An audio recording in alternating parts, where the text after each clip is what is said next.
নমস্কাৰ পলিটিক্যাল পাকঘৰলৈ আপোনালোক সকলোকে স্বাগতম যদিও পাকঘৰৰ পৰিবেশ নাই কিবা এটা অকমান বেলেগ কৰিবৰ চেষ্টা আমাৰ হৈতে আছে লুৰিনজ্যোতি গগৈ এয়া দ্বিতীয়টো খণ্ড প্ৰথমবাৰ পাকঘৰৰ ভিতৰত কৰিছিলো আৰু এইবাৰ মুকলি পৰিবেশ প্ৰথমতে নমস্কাৰ অনুষ্ঠানলৈ স্বাগতম পৰিবেশটো কথা সুধিম কেনেকুৱা লাগিছে পৰিবেশ অতি সুন্দৰ আৰু মানে ইমান ধুনীয়া এটা জায়গাত আপুনি এই অনুষ্ঠানটো আয়োজন কৰিছে তাৰ কাৰণে মই ধন্যবাদ জনাইছো আৰু বাগানৰ মাজত অসম বুলি ক'লে যেটো এটা পাহাৰ ওচৰতে জুৰি আছে মাজত বাগানৰ কাষত এই অনুষ্ঠান গতিকে মই ভাবো যে খুব ভাল হ'ব আজি অনুষ্ঠানটো খোৱা বোৱাও আছে যদিও যেহেতু পাকঘৰ ৰাজনীতিৰ পাকঘৰ সো পাকঘৰত হে খোৱা বোৱাৰ জুতিও আছে কিন্তু প্ৰথম অনুষ্ঠানটো ইয়াতে কৰা কাৰণ এটা আছে যে আপোনাৰ ফালে চাৰিওফালে বাগিছে হয় তো আপুনি কেতিয়াবাকে আপুনি নাহৰকটীয়াই খেলক বা যতেই খেলক যেতিয়া জিকিম বুলি ভাবিব তেতিয়া কিন্তু এই চাহপাতৰ সোৱাদটো আপোনাৰ ভূতত লাগিবই নিশ্চয় এতিয়া প্ৰথম প্ৰশ্নটো আপোনালৈ থাকিল যে সফলতা বা সাকসেস পলিটিক্যাল সাকসেসটো ভোটৰ জিকাৰ ওপৰতে নিৰ্ভৰ কৰে একদম 100% আপুনি যিমানে জনপ্ৰিয় হোক কিন্তু যদি ভোটত জিকিব নোৱাৰে তেতিয়ালৈকে আপুনি কোনো সফল নহয় বা সাকসেস ৰাজনৈতিকভাৱে হয় হে সাকসেসটো কিয় অহা নাই বহু কাৰণ এনেও আপুনি নতুন যেটো পলিটিক্যাল আজিকালি যেটো সিস্টেম এটো গোটেই ব্যৱস্থাটোত আপোনাৰ মূল কথাটো হল জিকাৰ অংক যদি 100 নম্বৰ আপুনি ৰাখে 75 নম্বৰ আপোনাৰ সংগঠন কিমান আছে সাংগঠনিক সম্প্ৰসাৰণ সাংগঠনিক বিস্তৃতি কিমান পৰ্যায়লৈকে হৈছে বুথ পৰ্যায়লৈকে আপোনাৰ সংগঠন হৈছে না তাৰ পাছত আকৌ একেবাৰে তলৰ লেভেললৈকে মাইক্ৰো মেনেজমেন্টৰ যেটো কথা থাকে জাতি জনগোষ্ঠী ভাষা ভাষী ধৰ্ম এটো প্ৰপাৰলি হ'ব লাগিব হেতু সেকেন্ড ষ্টেজত প্ৰথম সংগঠনৰ সম্প্ৰসাৰণ বা শক্তি থাকিব লাগিব আৰু দ্বিতীয়তে সেই সংগঠন থাকিলে হেবোৰ আপুনি কেনে ধৰণে খুব প্ৰপাৰলি মেনেজ কৰিছে প্ৰপাৰলি ডিল কৰিছে হেতু গতিকে আমাৰ নতুন দল হিচাপে আমি সংগঠনৰ সম্প্ৰসাৰণ হেতু লেভেললৈকে আমি কৰিব পৰা নাছিল কেতিয়ালৈকে দলটোক আপুনি নতুন সংগঠন বুলি ধৰি থব না সক প্ৰথম কথাটো হল সংগঠন এটা নেচাৰেলি গঢ়লৈ উঠে হয় প্ৰফেশনালি সংগঠন গঢ়িবলৈ হলে আপোনাৰ অফুৰন্ত টকা লাগিব সেই কথাটো কেতিয়াও হেতুৰ অভাৱ অনুভৱ হৈছে ডেফিনেটলি এটা ৰিজনাল পলিটিক্যাল পাৰ্টি হেতু থাকিবই এতিয়া নেচাৰেল গ্ৰোথ এটা দক্ষিণত কিন্তু ৰিজনাল পলিটিক্যাল পাৰ্টিবোৰে এটা সহকি দক্ষিণত বহুত পইচা আছে দক্ষিণৰ ৰিজনাল পাৰ্টি আছে তেওঁলোকৰ জাতীয় পুঁজি শক্তিশালী লোকেল এন্টাৰপ্ৰেনিয়ৰবোৰ তেওঁলোকৰ মানে বহু বেছি টকা পইচা আছে তেওঁলোকে ৰিজনাল পলিটিক্সত তেওঁলোকে ইনভেষ্ট কৰে টকা দিয়ে কিন্তু অসমত আমি সেই ধৰণৰ মানুহ উদ্যোগী মানে উদ্যোগপতি যাক কয় ব্যৱসায়ী বহুত বেছি হাজাৰ কোটি টকা লাখ কোটি টকা মানুহ আমি বনাব পৰা নাই 100 গৰাকী ধনী মানুহৰ মাজত অসমৰ এগৰাকী অসমীয়া এগৰাকী আমি বনাব পৰা নাই গতিকে আমাৰ এটো এটা সমস্যা আছে কিন্তু মই কৈছো যে কিয় হোৱা নাই কাৰণটো সংগঠনৰ সম্প্ৰসাৰণটো হোৱা নাই আৰু বহু ধৰণৰ কথা আমি যিবোৰ কমন মানুহৰ ইস্যু এবোৰ আমি মানুহৰ মাজলৈ যিমান লৈ যাব লাগে লৈ যাব পৰা নাই বিভিন্ন ধৰণৰ কথা তাৰ পিছত এতিয়া যোৱা 21ৰ নিৰ্বাচনটো বহুত বিভাজনটো হ'ল আমি বিৰোধী কংগ্ৰেছ আছিল জাতীয় পৰিষদ আছিল ৰাইজৰ দল আছিল গতিকে বেলেগ ভোট ডিভিজন এটা 21ত হৈছিল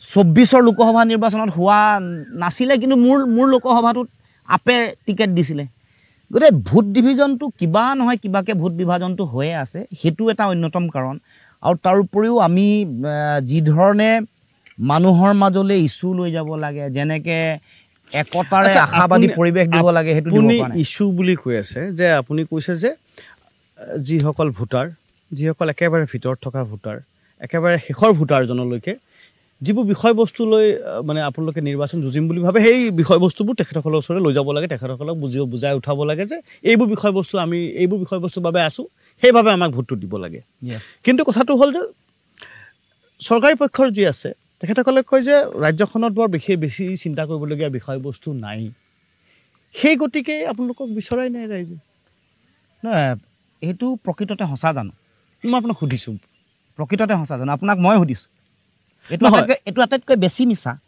কিন্তু মানে কি হল সাধাৰণ মানুহবোৰৰ এতিয়া কমন মানুহৰ মাজত যিবোৰ আঁচনি আছে হিতাধিকাৰী যিবোৰ আঁচনি সেই আঁচনিবোৰে কমন মানুহৰ সাধাৰণ মানুহৰ মাজত এটো ক্ৰিয়া কৰিছে কাৰণ সাধাৰণ মানুহৰ যিটো উৎপাদনশীলতা যেনেকৈ আহিব লাগে, যেনেকৈ তেওঁলোকে ধন ঘটিব লাগে, সেই ধৰণৰ পৰিৱেশটো গঢ় লৈ উঠা নাই, যাৰ কাৰণে তেওঁলোকৰ কাৰণে 1250 টকাটো গুৰুত্বপূৰ্ণ হৈ পৰিছে আৰু চৰকাৰৰ সেইটোৱেই নীতি হৈছে। গতিকে বহু এনেকুৱা ধৰণৰ কথা, এই যে মই কৈছোঁ প্ৰলোভনৰ ৰাজনীতি যিটো আছে, তাৰ উপৰিও বিভাজনৰ ৰাজনীতিও আছে, তাৰ পাছত এইটো ধৰ্মীয় মেৰুকৰণৰ ৰাজনীতিও মানুহক কিছু কিছু ক্ৰিয়া কৰিছে। এইবোৰো এটা এটা ফেক্টৰ। মই সেইকাৰণে ভাবোঁ যে এই গোটেই কথা বতৰাবোৰৰ মাজত মানুহ কেতিয়াবা আচলতে এনেকুৱা হয়, মানে কেতিয়াবা মোহচ্ছন্ন হয়, কেতিয়াবা আৱেগত ভোট দিয়ে, কেতিয়াবা এনেকুৱা ধৰণৰ প্ৰলোভনৰ মাজত মানুহে, কিন্তু লাহে লাহে মানুহৰ উপলব্ধিটো আহিছে, সেইকাৰণে বিৰোধটো হৈছে। কিন্তু বিৰোধটো ঐক্যবদ্ধ কৰিবলৈ, বিৰোধটোৰ যোগেদি জিকিবৰ কাৰণে প্ৰয়োজনীয় যিটো কথা, টেবুল এখন দিব নোৱাৰিলোঁ, এইটো হাততে ধৰি লওক। নিশ্চয়। আৰু আমাৰ তাঁতিদা আছে, তাঁতিদা আহিছে। কি খবৰ, ভালে আছে? ইয়াৰে ৰাইজ, আমি অকণমান দেৰি তাঁতিদাৰ লগত কথা পাতিম। তাঁতিদা অকণমান দেৰি পিছত কথা পাতিম। প্ৰথমে ধন্যবাদ তাঁতিদাক চাহকণ আনি দিয়াৰ বাবে। এনে কি চাহ খাই ভাল পায়? গাখীৰ দিয়া নিদিয়া? গাখীৰ নিদিয়া। গাখীৰ নিদিয়া। চেনি খায় নেখায়? চেনি নহ'লেও হয়, দিলেও আপত্তি নাই, নোহোৱাকৈ খাই বেছি ভাল পাওঁ। আমাৰ ফালে ফিকা চাহ, এই ফিকা চাহ নে গ্ৰীণ টি? ফিকা চাহ খাই ভাল পাওঁ, গ্ৰীণ টিও ভাল পাওঁ, আৰু দাৰ্জিলিং যিটো চাহ ফ্লেভাৰটো ভাল পাওঁ, সেইটো ভাল পায়। বিভিন্ন ধৰণৰ য'ত বেলেগ বেলেগ যেতিয়া পাওঁ, কেচেলটনে হওক বা যিয়ে হওক, ফাৰ্ষ্ট ফ্লাছ হওক, যিয়ে হওক, এইবোৰ ভাল পাওঁ। এইটো এটা আকৰ্ষণ আছে, নিজৰ যিহেতু চখ আছে, চাহৰ চখ আছে। মানে ফাৰ্ষ্ট ফ্লাছ, টাৰ্বো ফ্লাছ যেতিয়া কৈছে তাৰ মানে চখ আছে। চবকে ছিঙি দিব পাৰিবনে এটা এঠিকলি দুটিপাত? মই নিজৰ বাগান নাই যদিও বিশেষ, তথাপিও বাগানৰ এটা মানে পৰিৱেশত ডাঙৰ হৈছে আৰু জানে। এতিয়া আপুনি কৈ আছিলে যে ইছ্যুজ বা যিবোৰ মুদ্দা, এতিয়া কথাটো ক'লে আপুনি ক'লে ধৰ্মীয় মেৰুকৰণ, বা আপুনি ক'লে যে প্ৰলোভনৰ কথা, বিভাজন, সকলো ধৰণৰ ৰাজনীতি আছে, অস্ত্ৰ ৱেপন আছে। তাৰমানে আপোনালোক ধাৰাশায়ী হৈ গৈছে এক প্ৰকাৰ? ধাৰাশায়ী হোৱা নাই। চক ফলাফল বেয়াকৈ অহাৰ যদি কাৰণ বিশ্লেষণ কৰে, 24ততো আশাৰ পৰিৱেশ এটা আহিছিলে ঐক্যবদ্ধতাৰে যুঁজাৰ কাৰণে। তাৰ পাছত উপ নিৰ্বাচনত গোটেই কেৰণটো আহিলে, বিৰোধীৰ মাজত যিটো একতা এইটো নাইকিয়া হৈ গ'ল। নোহোৱাৰ কাৰণে কি হয়, মানুহৰ মাজত নিৰাশাৰ এটা পৰিৱেশে ক্ৰিয়া কৰে। কিন্তু মই ভাবোঁ যে এই যিটো পৰিৱেশ, সেইটো ঠিক কৰিবৰ কাৰণে বৰ বেছি সময় নালাগে। যিসকল বিৰোধীৰ আমি নেতা আছোঁ, সকলোৱে যদি ঐক্যবদ্ধতাৰে আগবাঢ়োঁ আৰু মানুহৰ মাজলৈ আমি বিষয়বোৰ লৈ যাওঁ, মানুহৰ মাজত এটা পৰিৱেশ সৃষ্টি কৰোঁ। সেই ঐক্যটো এতিয়া অলপ কনচেপ্ট হৈ থকা নাইনে? মানে ধাৰণা বুলি যিটো ধাৰণা, ৰাইট, এটা ধাৰণা আমি দি আছোঁ, কিন্তু প্ৰায়োগিকভাৱে বস্তুটো নাই হোৱা। সেইটোতো হয়, সেইটো অস্বীকাৰ কৰা নাই। সেইটো মই বহুবাৰ খুব মানে যোগাত্মকভাৱে বস্তুটো মানুহৰ মাজলৈ দি আছোঁ বা কৈ আছোঁ, কিন্তু হৈ উঠা নাই। আপুনি ঠিকে কৈছে, এইটো এটা কনচেপ্টচুৱেলাইজ এটা প্ৰচেছৰ মাজতহে গোটেই বস্তুটো সীমাবদ্ধ হৈ আছে। কিন্তু জিকিবলেতো আৰু বেলেগ হাতত অস্ত্ৰই নাই। তেওঁলোকৰ যিটো সাংগঠনিক সম্প্ৰসাৰণ, বিজেপি, তেওঁলোকৰ ধন বলৰ ৰাজনীতি, সেইটো শাসনত থকা প্ৰতিটো দলেই কৰিব। সেইটোত আৰু আপুনি অকল বিজেপি কংগ্ৰেছ কৰি লাভ নাই। যদি আপোনালোকে শাসনত আহে, আপোনালোকেও হয়তো কৰিব। নিশ্চয়। কিন্তু নাই, সেই কথাটোৱে কৈছোঁ, তাৰ লগত যুঁজিবলৈ মানে কি, মেইন নেৰেটিভটোৱে ইউনিটি। এই যিটো তেওঁলোকৰ শক্তি, তাৰ লগত কাউণ্টাৰ কৰিবৰ কাৰণে আটাইতকৈ ষ্ট্ৰং যিটো নেৰেটিভ, তাৰ যিটো আধাৰ, সেইটো ইউনিটি। এইটো মই বিশ্বাস কৰোঁ। ইণ্ডিভিজুৱেলি নোৱাৰে, এককভাৱে সম্ভৱ হৈ নুঠিব। এককভাৱেতো আপুনি এইটো এটা, যদি আপুনি এনেও নৰ্মেল কেলকুলেশ্যনে কৰে, ডিভিজনটো যদি হয়, মানে বিভাজনটো যদি হয়, এইটো 0.78% হয়, 0.7% বা 0.9% বা 1.82% বা 1.7%, যিয়ে হওক। আমি ফলাফলটো দেখিছোঁ, দেশৰ যিটো ৰাজনৈতিক যিটো প্ৰেক্ষাপট, তাত দেখিছোঁ যে মেৰু বিভাজন যিমান যিটো স্তৰত নহওক, বেছি হওক বা কম হওক, শাসকীয় পক্ষই লাভ পাই আহিছেই। এইটো একেবাৰে এটা জেনেৰেলাইজ এটা মানে নীতি বা জেনেৰেলাইজ এটা হেৰি। আপোনালোকে এতিয়া গ্ৰাছৰুটলৈ যাবৰ কথা কৈছে, আপোনালোকে সম্প্ৰসাৰণৰ কথা কৈছে, ৰাইজৰ মাজলৈ যোৱাৰ কথা কৈছে। সেই যোৱাৰ সময়তে কিন্তু আপোনাৰ দলৰ নিজৰ মানুহ আপোনালোকক এৰি গৈ আছে। ক'ৰবাত অসন্তুষ্টি কৈছে, ক'ৰবাত আপোনাক পাৰ্চনেলি ইণ্ডিভিজুৱেলিও কৈ থৈ গৈছে যে লুণজ্যোতি গগৈ থাকিলে আৰু নহৈছেগৈ, সেইকাৰণে আমি বেলেগ অপশ্যন লৈছোঁ, ইয়াত আৰু ভৱিষ্যত নাই দলৰ। বহুত তেনেকুৱা এজেণ্ট বহুত বিজেপিৰ এজেণ্টটো সোমাই থাকে, বহুত দলত সুমিয়াই দিয়ে। মুখ্যমন্ত্ৰী যিগৰাকী আছে গতিকে বহুত এজেণ্ট তেনেকৈ ইনজেক্ট কৰি। চ' মেইন কথাটো হ'ল যে আদৰ্শগত প্ৰশ্ন, ইণ্ডিভিজুৱেলিষ্টিক এপ্ৰ'চটো নাই ইয়াতে, এটা আদৰ্শক লৈ যুঁজ এখন। গতিকে সেইখন যুঁজত যি আদৰ্শ তিষ্ঠিব পাৰিছে, কাৰণ জানে চক মানুহ সাধাৰণতে মানুহৰ স্বাভাৱিক যিটো স্বভাৱজাত প্ৰক্ৰিয়া সেইটো হ'ল এটা সুবিধাবাদী এটা চৰিত্ৰ। মোক সোনকালে MLA হ'বলৈ লাগে, যিকোনো বক্ৰ পথেৰে গৈ হ'লেও MLA হ'ব লাগে, যুঁজি নিজকে প্ৰতিষ্ঠা কৰিবলৈ, যুঁজি সংগঠন কৰিবলৈ, আদৰ্শটো ধৰি ৰাখিবলৈ বহু মানুহৰ সময় মানে তেওঁলোকৰ মানে আস্থাটো নাই, বিশ্বাস নাই, তেওঁলোকৰ চেষ্টা নাই। এনেকুৱা ধৰণৰ বহু মানুহ আহিব যাব পৃথিৱীৰ ৰাজনৈতিক সংগ্ৰাম, সমাজ পৰিৱৰ্তনৰ সংগ্ৰামত এই ধৰণৰ ঘটনা পৰিঘটনা হৈ থাকে, কিনা বেচা, অহা যোৱা কৰা। কিন্তু মই ভাবোঁ যে আমি আদৰ্শগতভাৱে আমাৰ স্থিৰতা আছে, আমি লক্ষ্যটো বুজি পাইছোঁ। আঞ্চলিকতাবাদৰ ৰাজনীতিৰ আজিৰ সময়ত হয়, তাৰ ৰেলেভেঞ্চ আছেনে? ডেফিনেটলি আছে। পৃথিৱীৰ দেশৰ সংবিধানে য'ত কৈছে ইউনিয়ন অফ ষ্টেট, সেইটো মই বুজি পালোঁ, কিন্তু আজিৰ যিটো পটভূমি ৰাজনীতিৰ বা আজিৰ যিটো এটা আপোনাৰ এটমস্ফিয়াৰটো কোনোবাই ভাঙিব চেষ্টা কৰিছে, কিন্তু থাকিব 100% থাকিব, কিয় নাথাকিব? য'ত আপুনি ব্যক্তি স্বাধীনতাৰ কথা কৈ আছে, সৰু সৰু ক্ষুদ্ৰ ক্ষুদ্ৰ জাতি জনগোষ্ঠীৰ আত্মনিয়ন্ত্ৰণৰ কথা য'ত কোৱা হৈছে, তেওঁলোকৰ আত্মপৰিচয়ৰ কথা য'ত আছে, তেওঁলোকৰ ভাষা কৃষ্টি সংস্কৃতি ৰক্ষাৰ কথা য'ত আছে, সেইটোতো বেছিক ইনষ্টিংক্ট নে? কিন্তু কথাটো হ'ল এই ৰিজনেল বা আঞ্চলিক যিবোৰ এছপিৰেশ্যনছ, সেই আঞ্চলিক এছপিৰেশ্যনবোৰ আজিকালি নেশ্যনেল পাৰ্টিওতো সেই একেটা ইছ্যুতেই মানে এটা এটা ৰাজ্যত এইবোৰতেই এই ভিত্তি কৰি ৰাজনীতি কৰে। ভোটটো ল'বলৈ সেইটো কৰে, কিন্তু কাৰ্যকৰী নকৰে। বিজেপি অহাৰ শ্লোগান কি আছিলে? জাতি মাটি ভেটি, এইটোতো ৰিজনেলিজিমৰ এটা শ্লোগান। শৰাইঘাটৰ শেষ ৰণটো এইটো ৰিজনেলিজিমৰ শ্লোগান। কিন্তু জাতি মাটি ভেটি ৰক্ষা হৈছে নাই, তাতহে আমি এনালাইচিছটো বিশ্লেষণ যদি কৰোঁ, তেতিয়াহে আমি বুজি পাম যে তেওঁলোকে ৰিজনেল যিটো এছপিৰেশ্যন সেইটো ৰিফ্লেক্ট কৰিছে, বা সেইটো তেওঁলোকে এইটো ছেটেল কৰিবৰ কাৰণে, মিট কৰিবৰ কাৰণে তেওঁলোকে কিবা কৰিছে নে নাই কৰা। কৰিছে নাই কৰা। মূলতঃ তিনিটা বিন্দু দিয়ক য'ত বিফল হৈছে ৰিজনেলিজিম এছপিৰেশ্যনটো। নাই, সকলোতে এতিয়া ধৰক, এতিয়া কা জাপি দিয়াৰ ফলত, CAA জাপি দিয়াৰ ফলত তেওঁলোকে যিটো কাটো এটা ইছ্যু হৈ আছেনে আজি? ডেফিনেটলি ইছ্যু হৈ আছে, ডেফিনেটলি হৈ আছে। যেতিয়া মানে কা ভিত্তি কৰি আপোনালোকে কেইবাবাৰো নিৰ্বাচন যুঁজিলে। চক নিৰ্বাচনত জয় পৰা এইটোতো নহয়, কিন্তু টেষ্ট কৰিছে আপুনি। যদি বস্তু মানে সেই বিষয়টোক যদি আপুনি টেষ্ট কৰিব বিচাৰে, তেতিয়াহ'লে প্ৰথমবাৰ ধৰি লওক ফেইল হৈছে, দ্বিতীয়বাৰ ভুল হৈছে, তৃতীয়বাৰতো ব্লাণ্ডাৰ হৈছে বুলি ক'ব লাগিব। ডেফিনেটলি নহয়। চ' প্ৰথম কথাটো হৈ গ'ল যে অবৈধ বাংলাদেশীৰ আগ্ৰাসনে অসমৰ সামাজিক আৰু ৰাজনৈতিক সংকট আনিছে। এইটো কি অস্বীকাৰ কৰিব পাৰিব নেকি কোনোবাই? সেইটোতো হয়, সেইটোতো বিজেপিও কৈছে, কংগ্ৰেছো কৈছে, সেয়া আপুনিও কৈছে। নাই, ইছ্যুটো কৈছেতো, এইটো এটা বেলেগ এছপেক্ট। সেইটোক লৈ ছেটেল কৰিবলৈ কাম কৰিছে নেকি? ইছ্যুটো হৈ গ'ল তাত। কোৱাটোতো কৈ আছে, কৈ ভোট পোৱাটো আৰু কৈ পিনে কাম কৰাটোহে এটা বেলেগ কথা। সেই কামটো কৰা নাই তেওঁলোকে। মানে তেতিয়া প্ৰধানমন্ত্ৰী নৰেন্দ্ৰ মোদীয়েতো কৈছিলে যে 16 মে'ৰ পিছত বিদেশী টালি টোপোলা বান্ধি যাব লাগিব। গ'ল নেকি? ৰাষ্ট্ৰীয় নাগৰিকপঞ্জী উন্নীতকৰণ কৰিম বুলি কৈছিলে, কৰিলে নেকি তেওঁলোকে? অসম চুক্তিৰ 6 নম্বৰ দফা দাড়ি কমাসহ তেওঁলোকে কাৰ্যকৰী কৰিম। সেই অনুপাতেতো আপোনাকো কয় যে কা লৈ আপুনি ৰাজনীতি কৰিলে, নিজৰ স্বাৰ্থ বাবে কাক আপুনি আপোনাৰ সেই গোটেই প্ৰতিবাদৰ গোটেই যিটো ভেটি আছিলে, সেই ভেটিটো আপুনি ৰাজনীতিৰ বাবে ব্যৱহাৰ কৰিলে, নিজৰ স্বাৰ্থৰ বাবে ব্যৱহাৰ কৰিলে।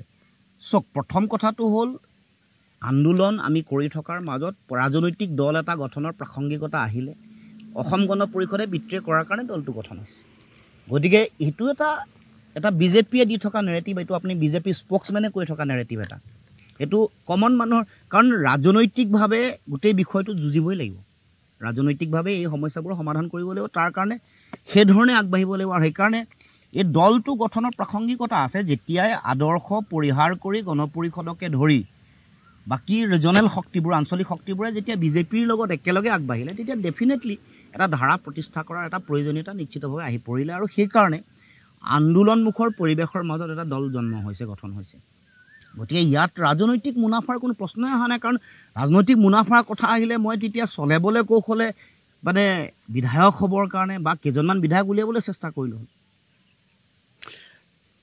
আপোনালৈ কেতিয়াও অফাৰ অহা নাইনে? চাওক, অফাৰ কালে আহিব যি তেওঁলোকৰ লগত কম্প্ৰমাইজ কৰিবলৈ যাৰ অনবৰতে মন আছে। আমিতো আমাৰ এটা লক্ষ্য আৰু উদ্দেশ্য লৈ আগবাঢ়ি আছোঁ, এখন সপোনৰ অসম এখন প্ৰতিষ্ঠা কৰিবৰ কাৰণে, জাতীয়তাবাদী আদৰ্শ প্ৰতিষ্ঠা কৰিবৰ কাৰণে যিবোৰ মৌলিক প্ৰশ্ন, যিবোৰ অধিকাৰৰ প্ৰশ্ন, যিবোৰ ভাষা মাটি ভেটিৰ প্ৰশ্ন, যিবোৰ সম্পদৰ অধিকাৰৰ প্ৰশ্ন, বা আমি নিজকে অৰ্থনৈতিকভাৱে স্বাৱলম্বনৰ প্ৰশ্ন, জীৱন ধাৰণৰ মানদণ্ড উন্নত কৰাৰ যিবোৰ বিষয়, বা শিক্ষা বা সাহিত্য সংস্কৃতি বা গৱেষণা, এইবোৰত আমাৰ যিটো এটা লক্ষ্য আছে, দৃষ্টিভংগী আছে, সেইটোক কেনেকৈ আমি আগবঢ়াই লৈ যাব পাৰোঁ, ৰাজনৈতিকভাৱে এই বিষয়বোৰ কেনেকৈ আমি সমাধান কৰিব পাৰোঁ বা নতুন বাট দেখুৱাব পাৰোঁ, সেইটোৰে লক্ষ্য লৈ আমি কাম কৰিবলৈ চেষ্টা কৰোঁ। আপুনিতো গণিতৰ ছাত্ৰ, আপোনাৰ MSc গণিতত হ'ল, হয়, PhD কৰি আছিলে? কৰিছিলোঁ, সম্পূৰ্ণ নহ'ল মানে ডক্টৰ লুৰিণজ্যোতি গগৈ হৈ নুঠিল, হ'ব কেনে? আশা খুব কম। ৰাজনীতিৰ জলাঞ্জলি গ'ল সেয়া। নাই, এইটো আচুৰ থকা সময়তে অলপ আগবাঢ়িছিলে, এখন পেপাৰ ওলাইছিলোঁ। মানে এবাৰ মই কোৰ্চ ৱৰ্ক কৰাৰ পাছত সেইবাৰ মোৰ আকৌ কেঞ্চেল হ'ল আন্দোলনৰ সময়ত। তাৰপাছত আকৌ নতুনকৈ এনৰোল কৰি নতুনকৈ কোৰ্চ ৱৰ্ক দিও আকৌ আগবাঢ়িলোঁ, পেপাৰো আহিছিলে। তাৰপিছত হঠাৎ এইবোৰ মানে হৈ নুঠিল আৰু কপালত নাথাকিলে। যেতিয়া অংক মানে গণিতত আগবাঢ়ি গৈ আছিলে, মানে BSc MSc কৰি মেলি শেষ কৰিছিলে, কি হ'ম বুলি ভাবিছিলে?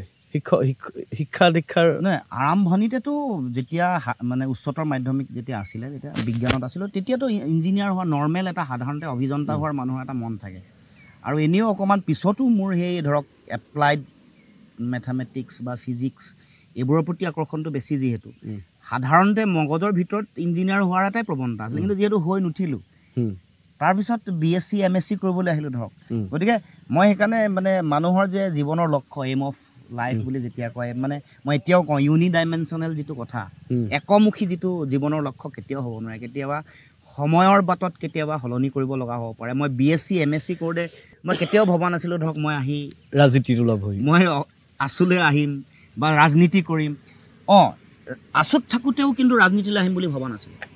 যেতিয়া আপোনাৰ সাধাৰণ সভা জোনাইত হ'ল, তেতিয়া মোৰ মগজলৈ মোৰ এটা আহি থকা কথা যে আদৰ্শগতভাৱে যিহেতু গণ পৰিষদৰ লগত আমাৰ মানে কোনো ধৰণৰ মানে অপজিট এটা বিপৰীত মেৰুত অৱস্থান কৰিলোঁ, তেওঁলোকে এই কথা বতৰাবোৰত যেতিয়া কম্প্ৰমাইজ কৰিলে, মই আৰু ৰাজনীতি কৰিব নোৱাৰিম, মই বেলেগ কিবা ব্যৱসায় বাণিজ্য কৰিম, কিবা কৰিম, এনেকুৱা ধৰণৰ চিন্তা। আছো এৰিম, কিন্তু ৰাজনীতি নকৰোঁ, এনেকুৱা ধৰণৰ এটা ধাৰণা আহিছে। আৰু কৈছিলোঁ, মোৰ যিসকল বন্ধু মহল আছে, এতিয়াও চিত্ৰ বসুমতাৰী, ৰাজু ফুকন, বহু মানুহ আছে, তেওঁলোকক মই ব্যাখ্যাও কৰিছিলোঁ যে মোৰ আৰু ৰাজনীতি কৰা নহ'ব, কাৰণ আদৰ্শগত দ্বন্দ্ব যিহেতু ষ্টাৰ্ট হ'ল। নহ'লেতো আমি ৰিজনেল আদৰ্শত বিশ্বাস কৰা মানুহে সাধাৰণতে আমাৰ চইচটো গণ পৰিষদেই হ'ব, ৰাষ্ট্ৰীয় ৰাজনীতিলৈ যিহেতু নাযাওঁৱেই। কিন্তু যেতিয়া এই কথাটো আহিলে, তেওঁলোকৰ আদৰ্শত যেতিয়া তেওঁলোকে মানে কম্প্ৰমাইজ কৰিলে বা আপোচ কৰিলে, তাৰপিছত মই নকৰোঁ বুলি ভাবোঁতে কা আন্দোলন অহাৰ সময়ত এটা পৰিৱেশ সৃষ্টি হ'ল। যিয়ে নহওক লাগিলে, এইটো ৰাজহুৱাভাৱেই হওক বা কোনো ব্যক্তি বিশেষৰ উদ্যোগতে হওক বা কোনোবাই এটা যিটো পৰিৱেশত নতুন দল এটা তেতিয়া ভাবি পালোঁ যে মই বিচৰা যিটো আদৰ্শৰ ৰাজনৈতিক যিটো ধাৰা, এইটো এটা নতুন এটা ধাৰা সৃষ্টি হ'বলৈ আগবাঢ়ি আহিছে। আপুনিতো জানেই গোটেই প্ৰেক্ষাপট। প্ৰথমতে মই অহা কথা নাছিলে, বেলেগ কিছু মানুহে অহা কথা আছিলে। মই আছুৰ সভাপতি হৈ তেওঁলোকক আপোনাক আগুৱাই দি ঘূৰিটো নাই, চাওক, মই সেইটো কেতিয়াও নকওঁ, মই কেতিয়াও সেইটো কথা কোৱা নাই। আগতেও কৈছোঁ যে যেতিয়া কথাটো হৈ নুঠিল, তেতিয়া মই ভাবিলোঁ যে নাই, পাব্লিক যিটো ষ্টেটমেণ্ট, কমন মানুহক যিটো আমি এটা বিষয় আমি উত্থাপন কৰিছোঁ, কমন মানুহক কৈছোঁ, সেইটো কেতিয়াও ইফাল সিফাল হ'ব নালাগে, সেইটো দৰকাৰ হ'লে মই ৰিস্ক ল'ম। কিন্তু যেতিয়া সেই আগুৱাই গ'ল, আপুনি উভতি চাই যেতিয়া দেখিলে আপোনাক আগুৱাই দিয়া মানুহকেইজন পিছফালে নাই, তেতিয়া অকলশৰীয়া অনুভৱ এটা নহ'লে? নাই, মই মোৰ দেশৰ মাতৃৰ সেৱা কৰোঁতে, জাতীয়তাবাদ প্ৰতিষ্ঠা কৰিবলৈ যাওঁতে মোৰ প্ৰাপ্তি অপ্ৰাপ্তি এইটো ডাঙৰ কথা নহয়। যুঁজখন দিবলৈ মই মোৰ অংকৰ কথাটো সোধাৰ এটাই কাৰণ আছিলে, আপুনি অংকৰ মানুহ, আপুনি হিচাপ নিকাচত পাৰফেক্ট, কেলকুলেশ্যনত আপুনি খুব পাৰফেক্ট। এই পলিটিকেল কেলকুলেশ্যনটো কেনেকুৱাকৈ গণ্ডগোল হৈ থাকিলে? গণ্ডগোল হৈছে বুলি মই কেতিয়াও নাভাবোঁ। চাওক, বিজেপিৰ এইটো যিটো জাৰ্ণিটো, এইটো কেতিয়াৰ পৰা ষ্টাৰ্ট? RSSৰ জন্মদিনৰ পৰা। কেতিয়াবা জনসংঘ হৈছে, কেতিয়াবা ভাৰতীয় জনতা পাৰ্টি হৈছে। এটা ভিতৰত এটা তেওঁলোকে ৰাজনৈতিক আকাংক্ষা লৈ তেওঁলোক আগবাঢ়িছিলে। এইটো ফুলফিল কেতিয়া হৈছে? এইটো পূৰণ হৈছে বহুত দীঘলীয়া পৰিক্ৰমা, 50 বছৰ 60 বছৰৰ পিছত।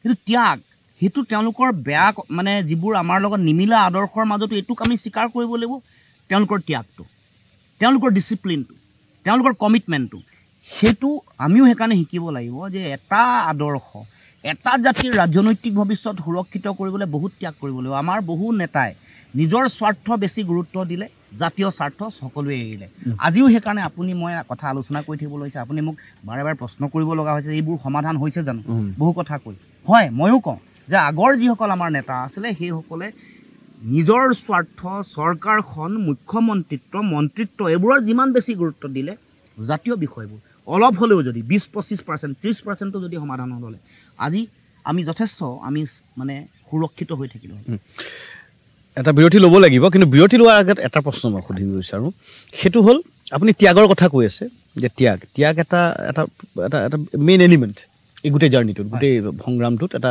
ত্যাগ এটা মেইন এলিমেণ্ট লুৰিণজ্যোতি গগৈ এতিয়ালৈকে প্ৰমুখ ত্যাগ কি মানে মোৰ জীৱনৰ ত্যাগ হয় মই এই গোটেই প্ৰক্ৰিয়াটোত এই ৰাজনীতিলৈ অহা বা ৰাজনীতি দলটো আগুৱাই লৈ যোৱাৰ মানে মই মোৰ ফালৰ পৰা মই মোৰ সৰ্বোচ্চ উজাৰি দিব চেষ্টা কৰিছোঁ যিমান পাৰি সিমান সততা নিষ্ঠাৰে আপুনি কোৱাৰ নিচিনাকৈ অংক ৰাজনৈতিক অংশ শুদ্ধ হৈছে নে ভুল হৈছে এইটো সময়ে নিৰ্ণয় কৰিব আৰু সময় লাগিব মই ভাবোঁ যে মই যি কৰি আছোঁ সঠিক কৰি গৈ আছোঁ মোৰ ভুল হোৱা নাই যদি কিবা অকণমান মানুহে দিছে সেয়াই মোৰ কেপিটেল তাক লৈ আগবাঢ়িব খুজিছোঁ গতিকে এইটোত মই কেতিয়াও মানে এইটো হেৰি হোৱা নাই যে কেতিয়াও বিচলিত হৈ যোৱা নাই বা মানে এইটো প্ৰাপ্তি নহ'ব এইটো কথাও মই কেতিয়াও ভবা নাই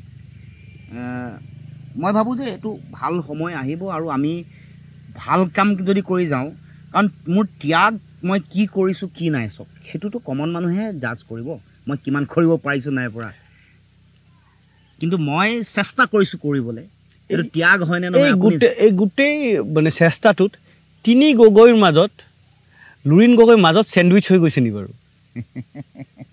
নাই নাই নাই নাই তেনেকুৱা নেভাবোঁ ইয়াৰ উত্তৰ আমি ল'ম এতিয়া নলওঁ ইয়াৰ উত্তৰ ল'ম আমি এই বাগানখনত যেতিয়া মানে পোহৰ কমিও আহিছে ইয়াৰ পৰা ওলাই দিওঁ হয় এটা বেলেগ ঠাইলৈ যাওঁ হয় যিহেতু আমি কৈছোঁৱে এইবাৰ পলিটিকেল পাকঘৰটো আমাৰ গোটেই অনুষ্ঠানটো আমি এইবাৰ পাকঘৰৰ ভিতৰত ৰখাই নাই মুকলিত ৰাখিছোঁ যাতে এটা পৰিৱেশ সলনি হয় এটা নতুনত্ব আহে আৰু আমাৰ সৈতে আছে লুৰিণজ্যোতি গগৈ প্ৰশ্নটো আছিলে যে তিনি গগৈৰ মাজত লুৰিণজ্যোতি গগৈ চেণ্ডউইচ হৈ গৈছে নি ক'ৰবাত তাৰ উত্তৰ ল'ম এটা চমু বিৰতি আপোনালোকে ক'লৈ নাযাব আপোনালোকে চাই আছে পলিটিকেল পাকঘৰ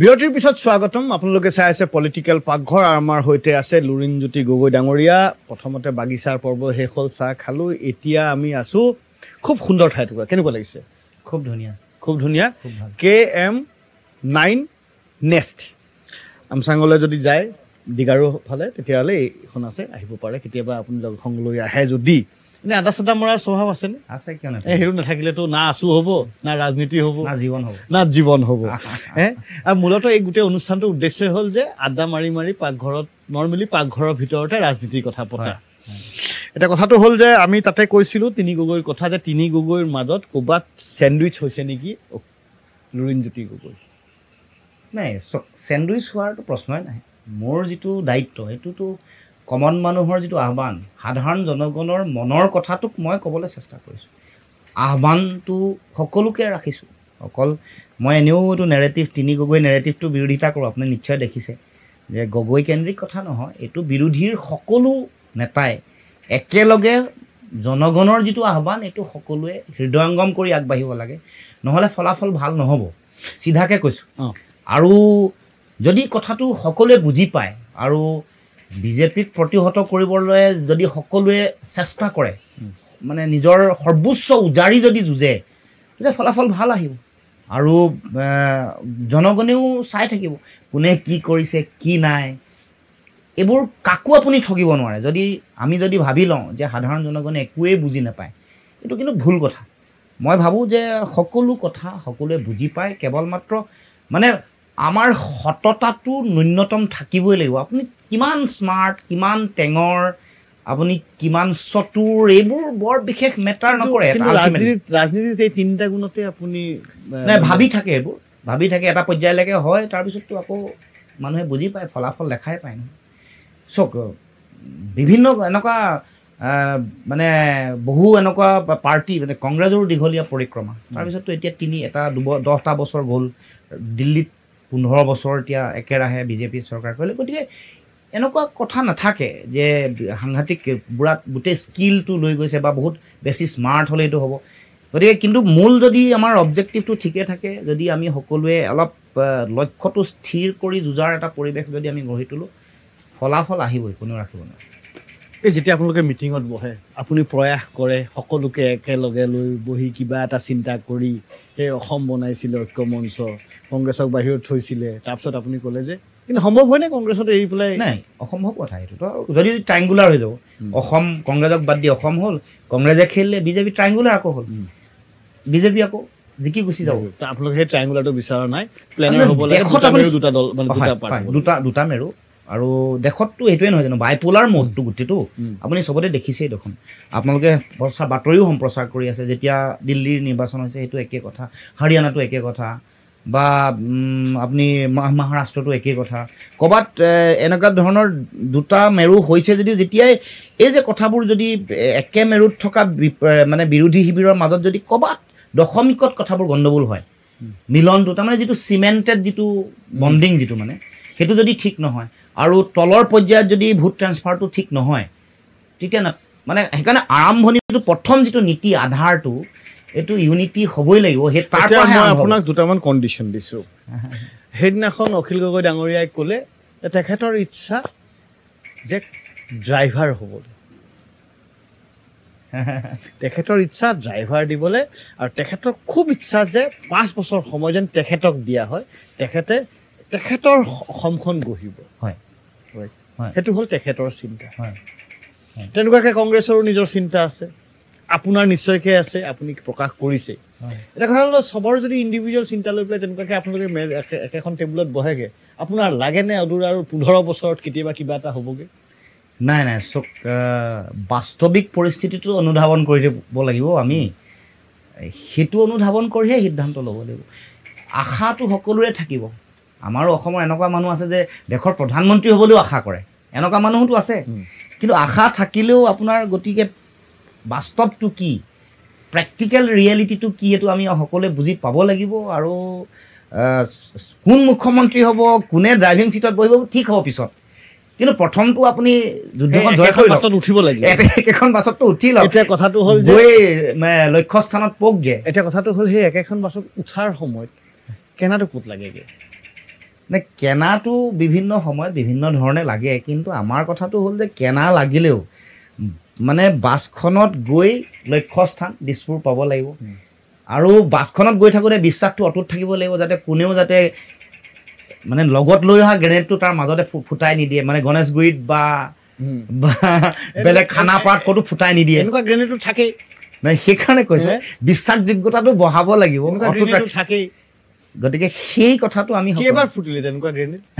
চক, আমি মানে মোৰ কথাটো হ'ল যে আমি যিমান যি নিজত অস্ত্ৰ নিজৰ নাথাকক লাগিলে সেইবোৰ সামৰি সুতৰি থৈ মানে এনেই সুধিছোঁ আপুনি, মই সেই বাছৰ সংক্ৰান্ততে বাছখনকে ধৰিছোঁ, আকৌ বাছকে আহিছোঁ যে বাছখনত এনেকুৱাও থাকে যে মোৰ আগৰ ছিটটো লাগিব, মোৰ খিৰিকীৰ ছিটটো লাগিব, এইবোৰ বহু ঘটনা পৰিঘটনা হয়।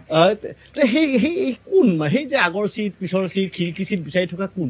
মানে আগৰ ছিট, পিছৰ ছিট, ড্ৰাইভিং ছিট বা খিৰিকীৰ কাষৰ ছিট, সেইবোৰ আপুনি চব ফাইনেল হ'ব, কিন্তু গৈতো জেগালৈ আপুনি গৈ লওক, মানে বাছখনটো দিছপুৰলৈ পোৱাবগৈ লাগিব নহয়। এটা কথা আপুনি মানিছে যে কংগ্ৰেছ অবিহনে এইটো নহ'বগৈ, এই বিৰোধী ঐক্য মঞ্চটোত কংগ্ৰেছ থাকিবই লাগিব? চিম্পুল কথা, একেবাৰে সাধাৰণ, মানে সাধাৰণ গাঁৱৰ সৰু মানে একেবাৰে অশিক্ষিত এজন মানুহেও কথাটো বুজি পায়। হয়, যে এটা কথাটো হ'ল তেনেকুৱা এটা সমীকৰণত হয়, এতিয়া প্ৰথমতে হ'ল যে কংগ্ৰেছৰ বৰ্তমানৰ সভাপতিজনক লৈ পেলাই বহুতৰ আপত্তি আছে। এটা কথাটো হৈছে যে সভাপতি পৰিৱৰ্তন হ'লে বহুতে আশা কৰিছে, বিৰোধী ঐক্য মঞ্চৰ সকলো কনষ্টিটুৱেণ্টে আশা কৰিছে যে ভাবিছে যে কিবা এটা নতুন এটা যদি হয় তেতিয়াহ'লে এনেকুৱা এটা হ'ব পাৰে। চ' কথাটো হ'ল আপুনিও ভাবে নেকি যে কংগ্ৰেছৰ যদি সভাপতি বা যিজনে এতিয়া পৰিচালনা কৰিছে সেইজন ব্যক্তি যদি বা সেইজন পোষ্টৰ মানুহজনক যদি সলনি কৰি আনজনক অনা হয় তেতিয়াহ'লে হয়তো এটা নতুন কিবা হ'ব পাৰে বুলি নহয় মই তেনেকৈ ঠিক নাভাবোঁ কংগ্ৰেছ আপুনিও জানে এটা হাইকমাণ্ড নিৰ্ভৰ এটা পাৰ্টি তেওঁলোকৰ দিল্লীত গোটেই ডিচিশ্যন হয় সিদ্ধান্ত হয় তেওঁলোকৰ দিল্লীৰ পৰা কিছু ইয়াতে তেওঁলোকৰ অবজাৰ্ভাৰ থাকে কিছু আহে মানুহ আৰু তেওঁলোকে এটা এটা পৰিকল্পনা কৰে দিল্লীৰ ওপৰত নিৰ্ভৰ কৰি সভাপতি হয় দিল্লীৰ ওপৰত নিৰ্ভৰ কৰি মুখ্যমন্ত্ৰী হয় গতিকে কেন্দ্ৰীয় নেতৃবৰ্গই কথাটো আচলতে তেওঁলোকক বাউণ্ড কৰাব লাগে যদি কিবা কিবি তেওঁলোকৰ মাজত এটা লবি হৈছে বা বেলেগ বেলেগ ধৰণৰ তেওঁলোকৰ মুখ্যমন্ত্ৰিত্বৰ কাৰণে প্ৰতিযোগিতা আৰম্ভ হৈছে তেতিয়াহ'লে সেইটো নাইকিয়া কৰি যে এইবোৰ চব হ'ব আমিহে ঠিক কৰি দিম এতিয়া কিন্তু মিলনৰ পৰিৱেশটো ঠিক কৰিব লাগে এই যে এইবোৰ এই লবিবোৰে কেতিয়াবা সেই মিলনৰ প্ৰক্ৰিয়াটোত কিবা বাধা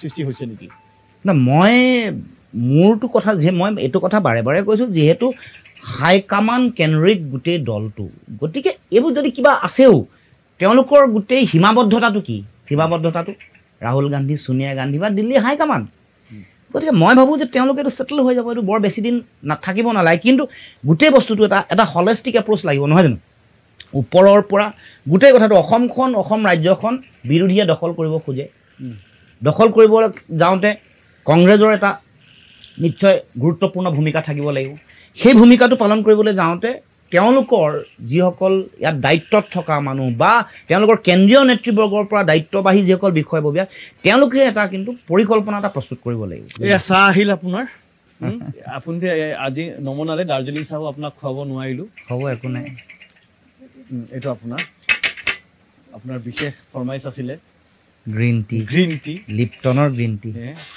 দিয়ক আজি এই গ্ৰীণ টিয়ে হওক যদি সভাপতি সলনি হয় আপুনি ভাবে নেকি যে এই যি ৰবিকেন্দ্ৰিক যি এক ৰাজনীতি আছে কংগ্ৰেছত সেইটোৰ বাবে যদি আপোনালোকৰ সেই ঐক্যতাটো হোৱাগে নাই হৈ উঠাগে নাই তেতিয়াহ'লে সেইটো শেষ হ'ব বা আৰু এজন যদি বেছি পাৱাৰফুল মানুহ কংগ্ৰেছত থাকে হয়তো আপোনালোকৰ এই যি সৰু সৰু অকণমান ক'ৰবাত কেনা আছে সেইখিনি নাইকিয়া হ'ব নাই কংগ্ৰেছৰ যিটো কথা সেইটো তেওঁলোকে নিজে ডিচিশ্যন ল'ব কি কৰে কিন্তু মৌলিক যিটো বিষয় এটা ফাণ্ডামেণ্টেল যিটো কথা সেইটোৰ কাৰণেহে তেওঁলোক প্ৰস্তুত হ'ল তেওঁলোকে কি কৰে কি কৰিব তেওঁলোকৰ নিজৰ হাইকমাণ্ডে ডিচিশ্যন ল'ব মই কিহৰ কাৰণে সুধিলোঁ মই এইটো এটা হাইপথেটিকেল কথা এটা উপ নিৰ্বাচনত হয় এখন আসনৰ বাবে আপোনালোকে একদম পূৰা ফুল মাইট লগাই দিছিলে আমিতো সেইটো নীতিগত প্ৰশ্ন যে 5খন আসন আছে এখন বিৰোধীৰ কোনোবা এটা দলক দিব লাগে নহয় জানো কিন্তু হৈ নুঠিল সেইটোতো উচিত নাছিল সেইকাৰণে মই সুধিছোঁ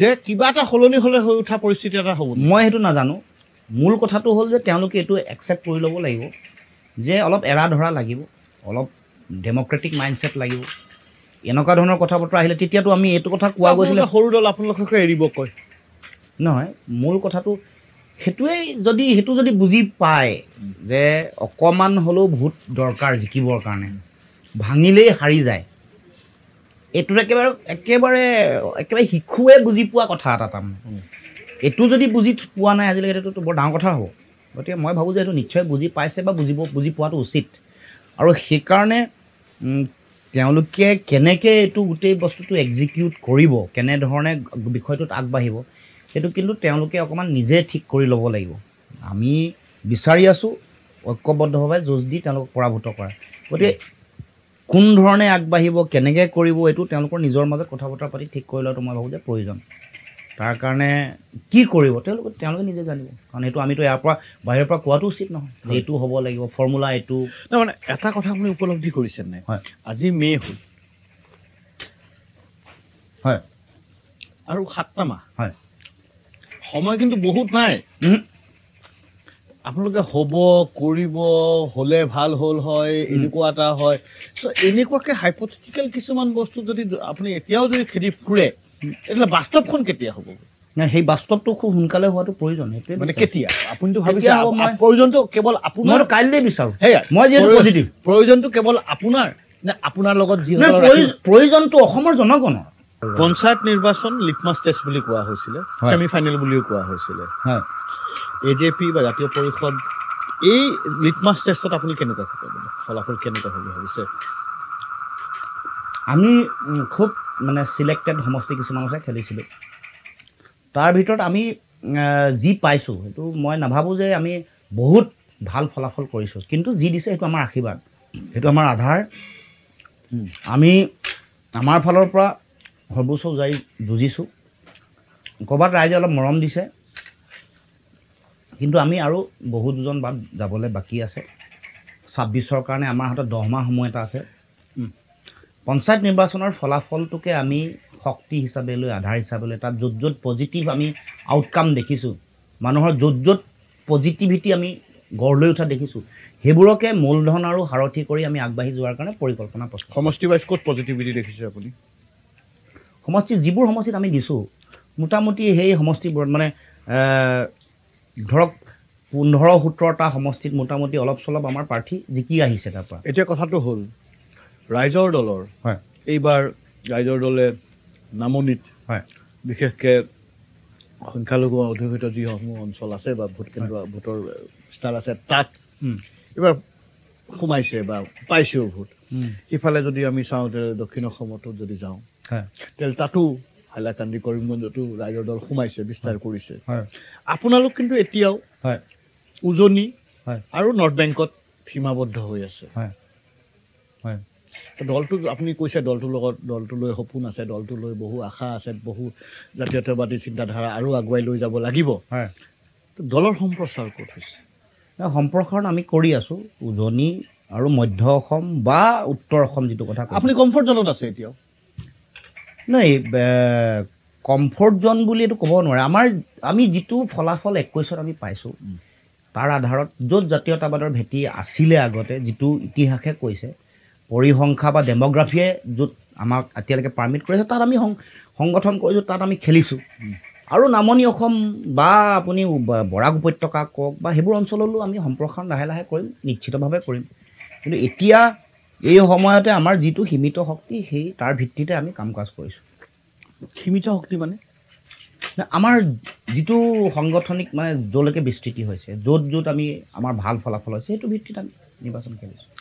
এতিয়া কথাটো হ'ল, দলটো, আপোনালোকৰ দলটোকে যদি চায়, দলটোৰ তেতিয়াহ'লে চেহেৰা মাত্ৰ লুৰিণজ্যোতি গগৈ। নাই, দলটোত আৰু নেতা আছে। চেহেৰাটো তেনেকৈ ক'লে বেলেগ দলৰো চেহেৰাত আপুনি এজন মানুহকে ক'ব লাগিব।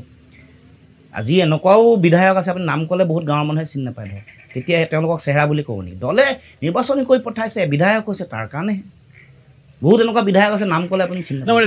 AJPক যদি ভোট দিয়ে, জাতীয় পৰিষদ যদি ভোট দিয়ে, তাৰ মানে লুৰিণজ্যোতি গগৈকে ভোটটো দিব লাগিব।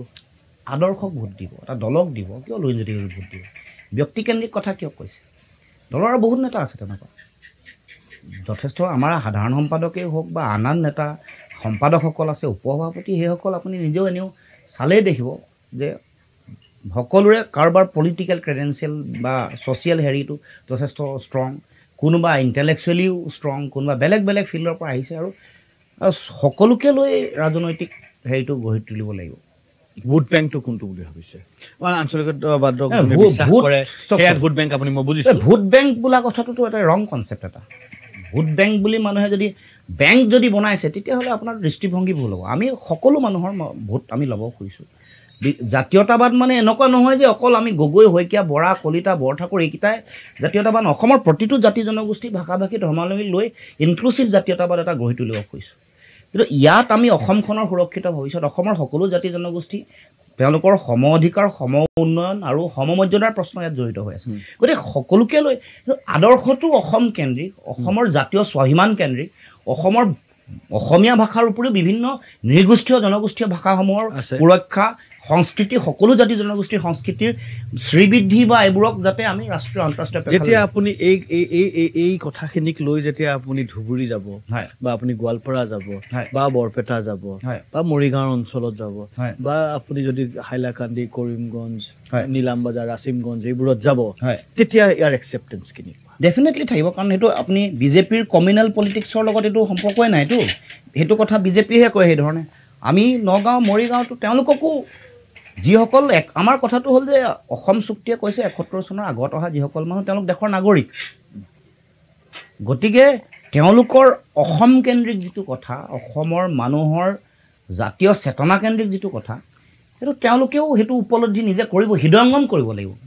ৰাজনীতিটো মানুহৰ কাৰণে কৰিব খুজিছোঁ। ইয়াত ধৰক আমি যদি আজি এই যে মুছলমান আৰু হিন্দু, আপুনি যিটো ক'লে বিভাজন আৰু ভোট বেংক, সেইটো যদি কোনোবাই ধৰি লৈছে যে হিন্দু ভোট বেংক মোৰ আছে, মুছলমান ভোট বেংক কাৰোবাৰ আছে, কোনোবা এটা সময়ত ধৰক নামনিত মুছলমান, উজনিৰ সময়ত চাহ জনগোষ্ঠী ভোট বেংক, এই যিটো নেৰেটিভ আৰু এইটো যিটো ধাৰণা, এইটো ডেম'ক্ৰেচিৰ কাৰণে ভয়ংকৰ আৰু ভয়াৱহ।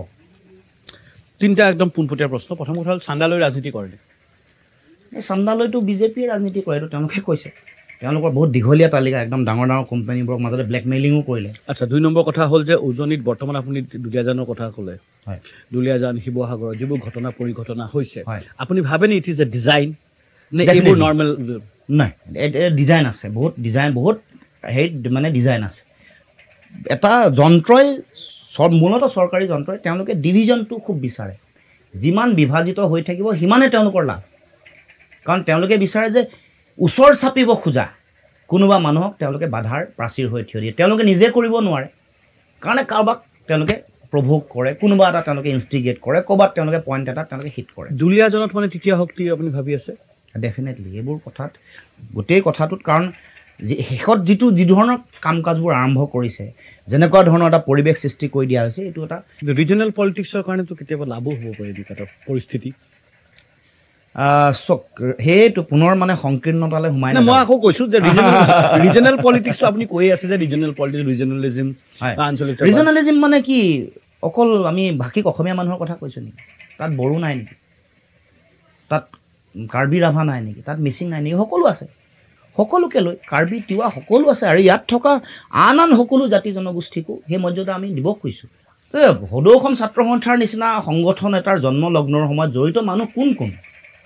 প্ৰথম সভাপতিগৰাকী কোন? এগৰাকী বাংলাভাষী অসমীয়া নহয় নেকি? প্ৰদীপ দেৱান। এগৰাকী সভাপতি লালন প্ৰসাদ সিং, তেওঁ হিন্দীভাষী অসমীয়া নহয় জানো? ডুমডুমাৰ। তো এইটো আটাইতকৈ যিটো মানে মানে বেছি এগ্ৰেছিভ যিটো মানে জাতীয়তাবাদী সংগঠন, তেওঁলোকৰ কোনে যিসকল প্ৰথম গঠন কৰিবলৈ গৈছিলে, বিমান কৰ, জৈন, এইবোৰ খেমকা, তেওঁলোকৰ নাম প্ৰথম তালিকাখনত নাই জানো? আপুনি ইতিহাস যদি চায়। গতিকে এইটোত কোনোবা শক্তিয়ে গোটেই বিভেদ সৃষ্টি কৰিব খোজে। মানুহবোৰ ঠিকে গৈ আছে, মানুহবোৰৰ মাজত এইটো সংকীৰ্ণতা নাই, মানুহৰ স্পষ্টতা আছে। স্পষ্টতাটো ধূসৰ কৰিব খোজে। ৭১ মাপদণ্ড হৈ গ'ল, ওৱান্স ফৰ অল ছেটল। এইটো চুপ্ৰিম কোৰ্টেও কৈ দিলে, আইনে কৈছে, সংবিধানে কৈছে, অসম কি কয় সংবিধানৰ নাগৰিকত্ব আইনত এইবোৰ কথা লিপিবদ্ধ হ'ল। মই সংবিধান মানো, আইন মানো, আপুনি কি এইটো কথা কেনেকৈ এইটো আপুনি ইছ্যু কৰি ৰাখিব পাৰিব নেকি? উচিত নহয়। সংবিধানৰ নামত শপত যেতিয়া লৈছোঁ, আমাৰ দেশৰ আইনৰ কথা যদি মানি লৈছোঁ, তেতিয়াহ'লে যিটো আইনে কৈছে, সংবিধানে কৈছে, সেইটোহে আমি মানিব লাগিব। তাৰ বিৰোধী পৰিপন্থী কাম কৰি যদি ৰাজনৈতিক মুনাফা আদায় কৰিবৰ কাৰণে কোনোবাই লেতেৰা ৰাজনীতিৰ খেল খেলে, সেইটো বৰ বেছিদিন ছাষ্টেইন নকৰে মই বিশ্বাস কৰোঁ। গতিকে মোৰ স্পষ্ট দৃষ্টিভংগী, আমি সেই যিটো জাতীয়তাবাদী ধাৰণা, সেই ধাৰণাত অসমৰ সকলো জাতি জনগোষ্ঠীৰ সমমৰ্যাদা আৰু সম অধিকাৰৰ প্ৰশ্ন। লুৰিণজ্যোতিয়ে ৰাজনীতিৰ চৰ্চা, ৰাজনীতিৰ বিষয়ে কথা পতা, ৰাজনীতিৰ বিষয়ে পঢ়িবলৈ ভাল পায় মই জানো। এইখিনিৰ উপৰিও আৰু কি ভাল পায় লুৰিণজ্যোতি গগৈ? মই খেল চাই ভাল পাওঁ, গান ভাল পাওঁ, কিতাপ পত্ৰ পঢ়ি ভাল পাওঁ বহুত। কিন্তু ভাল পায় বহুত, ভাল পোৱাৰো কথা আছে, সেয়াও পাতিম, এটা চমু বিৰতি। কিন্তু লুৰিণজ্যোতি গগৈ এটা ডাঙৰ সিদ্ধান্ত লৈছে বোলে। কিন্তু সেই সিদ্ধান্ত অকণমান এটা অপেক্ষা কৰিব লাগিব। এটা চমু বিৰতি লৈছোঁ, আপোনালোকে ক'লৈকো নাযাব, আপোনালোকে চাই আছে পলিটিকেল পাকঘৰ।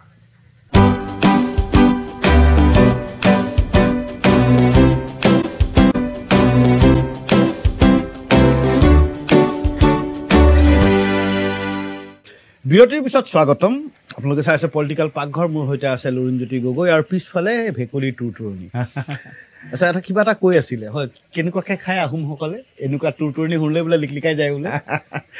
নাই, এই মানে যিখন বৰ ভেকুলী বুলি কয়, কিছুমানে চেংচৰাই বুলি কয়, টপিনা দুটাই খায় আচলতে। এনেকৈ কিছুমানে মানে হেৰিত কি কয়, ডাঙৰ ড্ৰামত ভৰিত ৰছী লগাই পিনে ৰাখি থৈ দিয়ে, আৰু ইফালে সাঁচৰ সি যেতিয়া ওলায় লগে লগে সেইটাক উলিয়াই ভৰিকেইটা উলিয়াই ৰান্ধি ভাজি প্ৰায় কিজান নেকি? ভাজি খাই মজা নে? খাই খুব ভাল, খুব ভাল। সেয়া মাতিছেই টুটুৰে আছে গাঁৱত হ'লে ইমান দেৰি টৰ্চ লাইট লৈ ওলালে ক'ত আছে বিচাৰি হয় আমি কথা পাতি আছিলোঁ যে এনেই সময়ত কি কৰে আপুনি ক'লে যে গান চান চব কিন্তু এতিয়া আৰু চবচে ভাল মই খেল ভাল পাওঁ খেল প্ৰিয় সাংঘাতিক মানে ক্ৰিকেট ফুটবল যিকোনো খেল হ'লে football volley lawn tennis badminton athletics চব ভাল পাওঁ আৰু খুব বিৰাট সাংঘাতিক মানে এটা মানে আকৰ্ষণ মই চাই থাকোঁ আৰু এথলেটিক্স ডায়মণ্ড লীগ আহিল কিবা যিয়ে আহক আৰু চেম্পিয়নছ লীগ খেলে কি ভাল মই ফুটবলো খেলিছিলোঁ ভলীও খেলিছিলোঁ ক্ৰিকেটো খেলিছিলোঁ এথলেটিক্সো 2-4টা ইভেণ্ট খুব ভাল প্লেয়াৰ বুলি নকওঁ কিন্তু ইংলেণ্ডলৈ লাষ্ট কেতিয়া গৈছে ভলীটো মই একদম হেৰিলৈকে ৰিচাৰ্চ কৰি থকালৈকে আৰু মানে আছোঁ জেনেৰেল ছেক্ৰেটাৰী হোৱা আগলৈকে ভলী খেলি আছিলে কিন্তু গধূলি সময়ত ৰাতি ফ্লাড লাইটৰ ইউনিভাৰ্চিটিত আচ্ছা এই ৰাজনীতিৰ জোঁটেইখন কৰি থাকোঁতে কেতিয়াবা এই জ্যোতিষী চুতিষীক দেখুৱাইনে বিশ্বাস কৰেনে যাওঁ কেতিয়াবা এনেই দেখিছেনে চাই মেলি কিবা কৈছেনে ৰাজযোগ আছে কেতিয়া কি কথা কি বাৰ্তা এইবোৰ কৈছে বহুত কিবা কিবিয়ে কি কৈছে মানে ধৰক হৈ উঠা যে কিয় নাই কি বাধা আছে কি এইবোৰ কৈছে কি বাধা আছে বুলি কৈছে সময় লাগিব কিবা কৈছে আৰু বহুত এই সময় বেয়া নাই সময় ভাল সময় আহি আছে এইটো কৈছে ভাল সময় আহি আছে পৰিত্ৰাণৰ কাৰণে কিবা কৰিছে কিবা কিবি বিধি বাধা সেইবোৰ কৰিছে আপুনি দি আছে কিবা কিবি কৰিছোঁ কিবা কিবি মানে এফেক্ট পোৱা নাই নে পাইছে এফেক্ট কিয় নাপাম পাইছেনে ৰাজযোগৰ কথা কেতিয়া কৈছে নাই সেইটো কথাও কৈছে আছে বুলি কৈছে আছে ন আছে ৰাজযোগ আছে লুৰিণজ্যোতি গগৈ ৰাজযোগ আছে আচলতে সেই আশাটোৱে মেইন আৰু যে এটা কথা মই অথনি এনেই সুধিছিলোঁ আনঅফিচিয়েলি এতিয়া অফিচিয়েলিয়ে সোধোঁ যে কেতিয়াবা কয় যে নিজৰ ভাগ্য যদি টানিব নোৱাৰে আনৰ ভাগ্য যদি একলগ আৰু এখন ভাগ্য যদি একলগ হৈ যায় তেতিয়াবা কিন্তু ভাগ্য উদয় হয় নিজৰ ভাগ্যটো ইমান দূৰ আহিলেই আন এটা ভাগ্য যদি জোৰ লগাই দিয়ে তেতিয়া কিন্তু হয়তো দিশ একেবাৰে পৰিৱৰ্তন হৈ ক'বালৈ পৰা ক'বালৈকে গুচি যাব পাৰে তো সেই দ্বিতীয়খন ভাগ্য কেলে অহা নাই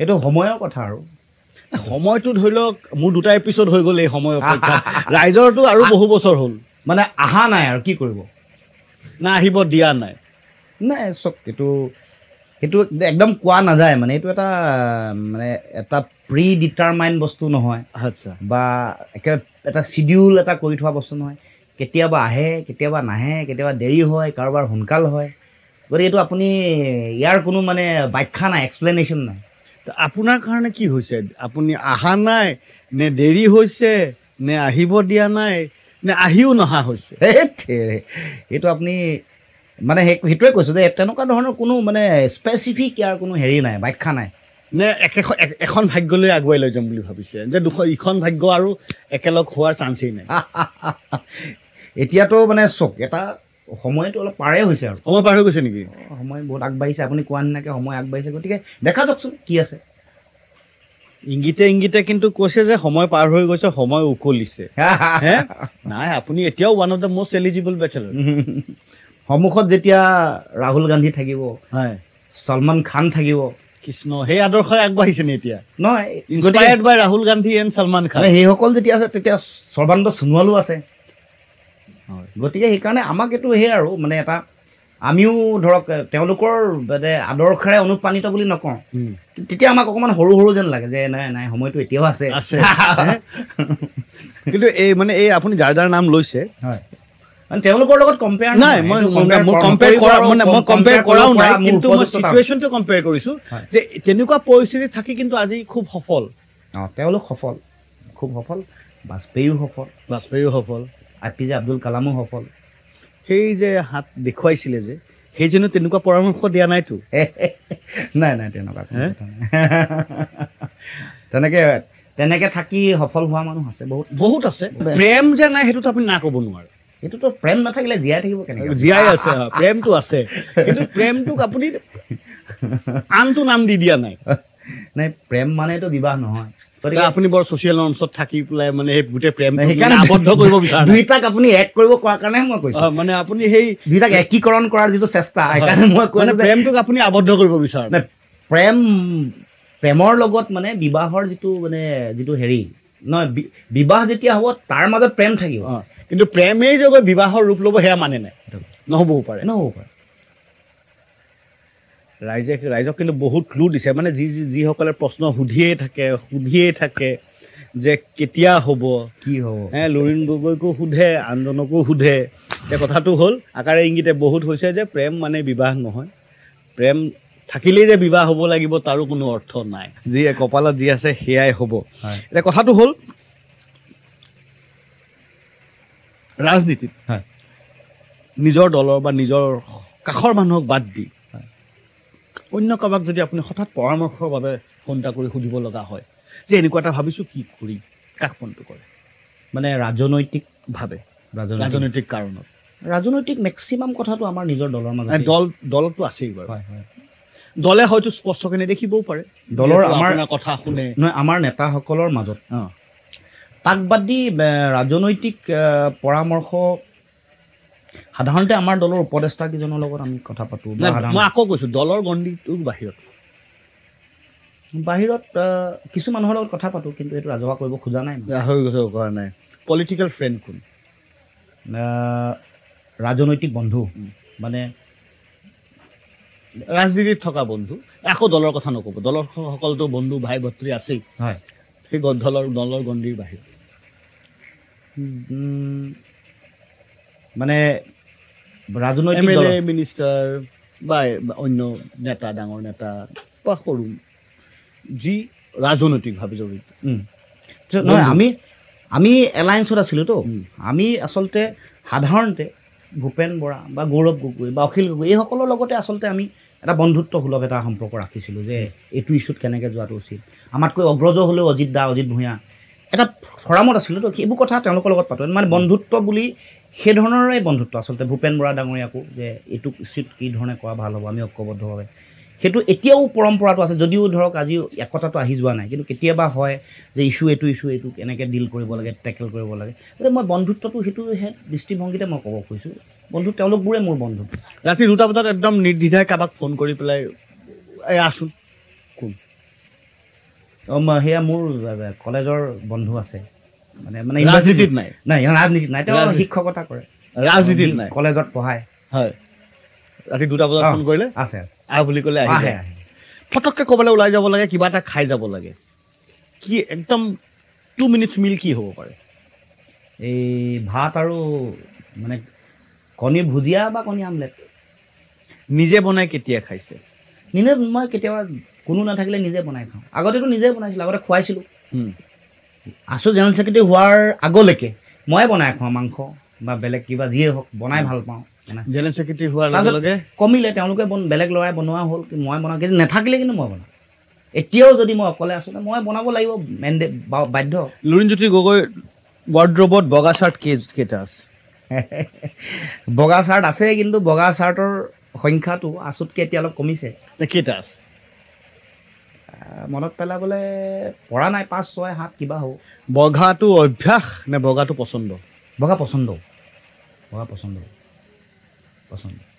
অন্য কালাৰৰ চাৰ্ট নিপিন্ধে পিন্ধো বেলেগো পিন্ধো বেলেগ কালাৰৰ চাৰ্ট পিন্ধো ভাল দিন কেতিয়া আছিলে আছুত থকা সময়কালীন নাই এতিয়া মই নিজকে ভাবোঁ যে যিমান প্ৰত্যাহ্বান আহিছে সিমান মই পৰিপক্কতাটো মেচিউৰিটিটো মোৰ হৈছে আৰু যিহেতু বাটটো লৈছোৱেই মই এইটোত আমেজ বেছি পাইছোঁ প্ৰত্যাহ্বান যিমান বাঢ়িছে যিমান টাফ হৈছে যিমান চেলেঞ্জিং হৈছে সিমান মোৰ মানে হেৰিটো ভাল লাগিছে জাৰ্ণিটো ভাল লাগিছে আৰু লক্ষ্যত উপনীত হ'ব পাৰিম বহু যোজন আগুৱাম সপোনৰ অসমখন গঢ়িব পাৰিম কাম কৰিম সেইটো আজিকালি মেনিফেষ্টেশ্যন বুলি কয় যে সেইটো সদায় কৰি থাকোঁ মই নাই এইটো আশা নিজকে কৈ থাকে কৰিবই লাগিব কৰিম দ্বিতীয় কথাটো হ'ল আপুনি ক্ৰিয়েটিভ মানুহ তৃতীয় কথা হ'ল আপুনি লিখি মেলিও ভাল পায় গান শুনিও ভাল পায় কেতিয়াবা গান গাবলৈ চেষ্টা কৰিছিল নাই হ'বই নোৱাৰে নাই গান ইউনিভাৰ্চিটিৰ লাইফ কলেজৰ লাইফ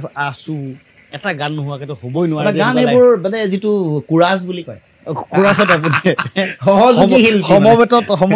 সহযোগী শিল্পী এতিয়া গুণগুণাওকচোন চাওঁ এই গোটেই যে আপোনাৰ মই বেলেগ গান ক'ব মানে এই যে আপোনাৰ পৰিকল্পনা আপোনাৰ সপোনৰ অসমখন আপুনি এই গোটেই বস্তুটো যদি কনচেপচুৱেলাইজ কৰি পেলাই 2টা শাৰীত যদি গাবলগীয়া হয় বা কবিতা হিচাপে কবিতা আবৃত্তিয়ে হওক বা গানেই হওক কি কোনটো গান মনলৈ আহে ভূপেন্দাৰ অসম আমাৰ ৰূপহী গুণৰ শুনাওচোন যদি কিবা কিবি ভুল ত্ৰুটি হৈ হ'ব চব মাফ লিৰিক্সকেইটা কৈ দিয়কচোন আপুনি মোৰ নাই আপুনি মোৰো মনত নাই ভালকৈ মইতো গানত এইবোৰত নায়েই অঁ অসম আমাৰ ৰূপহী গুণৰো নাই শেষ ভাৰতৰে পূৰ্ব দিশৰ সূৰ্য উঠা দেশ এইটোৱে অসমীয়া স্বাভিমান যিহেতু প্ৰতিনিধিত্ব কৰে তাত বিভিন্ন কথা বতৰাও কৈছে হয় এইবাৰতো পঞ্চায়তৰ যি পৰিণাম সেইটো চাই মুখ্যমন্ত্ৰী ডাঙৰীয়াই কৈছে যে 100খন আসন এইবাৰ বিজেপিয়ে অনায়াসে ইজিলি লৈ যাব তো তেনেকুৱা এটা পৰিস্থিতি যদি হয়গৈ তেতিয়াহ'লে আপোনালোকেতো মোটামুটি যুঁজখন যুঁজি লাভেই নাই নাই এইটো মুখ্যমন্ত্ৰীয়ে কোৱা কথা বেছি আত্মবিশ্বাস কেতিয়াবা মানে হেৰি হয়তো বেছি আত্মবিশ্বাসে মানুহক বহুত বিপদত পেলায় সেইটো মুখ্যমন্ত্ৰী তেনেকুৱাই হ'বলৈ গৈ আছে তেওঁ বহুত আত্মবিশ্বাসী আছিলে যে বৰ ভালকৈ ৰাজ্য চলাব পাৰিম বুলি কিন্তু তেওঁ চলাবতো পৰা নাই তেওঁ মানে 1.5 লাখ কোটিতকৈ বেছি টকা ঋণৰ বোজা হৈ গ'ল এতিয়া তেওঁ বিভিন্ন বস্তু দিম বুলি কৈ এতিয়া বাগানৰ যিবোৰ পুৰণা প্ৰতিশ্ৰুতি এইবোৰ দিব পৰা নাই ধৰক গোটেই কথা বতৰাবোৰ মানে আচলতে তেওঁ যিটো ভাবি আছে সেইটো নহয় যদি আমি একতাৰে খেলোঁ কথাটো হ'ল যে আজি পাকঘৰটো বনোৱা নহ'ল যদি বনোৱাৰ সুযোগকণ পালে হয় কি বনালে হয় লোকেল মুৰ্গী আগতেও খুৱাইছোঁ আপোনাক মইতো ভাবিছিলোঁ গাহৰি বুলিয়ে ক'ব গাহৰি খাব না কৈছোঁ গাহৰি খুৱাব পাৰি গাহৰি লগত গাহৰি কচুৰ লগত গাহৰি সেইটো খাবলৈ ৰ'ব লাগিব এই নিৰ্বাচনৰ আগে আগে আকৌ সুযোগ সুবিধা আহিব সেই সময়ত লুৰিণজ্যোতি গগৈয়ে কচুৰ লগত গাহৰি বনাই খুৱাব বুলি কৈছে 3টা কথা প্ৰথম কথা হ'ল জ্যোতিষীজনে কৈছে যে ৰাজযোগ আছে দ্বিতীয় কথাটো হ'ল সপোন আছে আশা আছে তৃতীয় কথাটো হ'ল এইটো একেবাৰে জৰুৰী নহয় যে দুটা ভাগ্য কেতিয়াবা একলগ হ'ব লাগে কেতিয়াবা এককভাৱেই ভাগ্যৰ জোৰত আগুৱাই যাব পাৰি তো যিসকলে সেই আশা পাতি আছে যে কেতিয়াবা লুৰিণজ্যোতি গগৈ বিয়াত মাতিব সেই নিমন্ত্ৰণী পত্ৰখন আহিব মোটামুটি চেঁচা পানী যেনেই লাগিছে তথাপিও আশাত বন্দী সপোনৰ মাছ চ' ধন্যবাদ আজিৰ এই গোটেই অনুষ্ঠানটোত সময়কণ উলিয়াই দিয়াৰ বাবে আৰু দৰ্শক আপোনালোককো ধন্যবাদ পলিটিকেল পাকঘৰ চোৱাৰ বাবে আৰু এইবাৰ পলিটিকেল পাকঘৰটো অকণমান ব্যতিক্ৰম কৰাৰ এটা চেষ্টা কৰিছোঁ আশা কৰিছোঁ ভাল লাগে ধন্যবাদ বহুত ধন্যবাদ হয়